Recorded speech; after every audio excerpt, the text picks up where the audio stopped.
अस्सलाम वालेकुम प्यारे दोस्तों, कैसे हैं आप सब। उम्मीद करते हैं कि आप सभी ठीक होंगे, खुश होंगे और मज़े में होंगे। प्यारे दोस्तों, आज की प्यारी सी वीडियो में आपको खुशामदीद कहते हैं। हमें कहते हैं सैयद हसन आस, और आपसे गुजारिश इतनी सी है कि हमारे चैनल को लाजमी सब्सक्राइब कीजिए, साथ ही मौजूद बेल के बटन को लाजमी प्रेस कीजिए ताकि तमाम आने वाली खूबसूरत वीडियोस आपको बर वक्त हासिल होती रहें।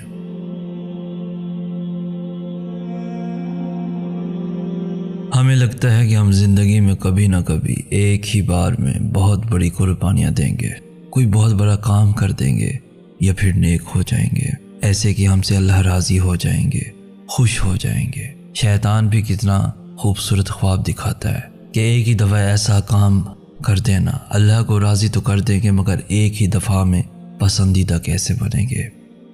इत्मीनान भी अंदर से आता है और ज़मीर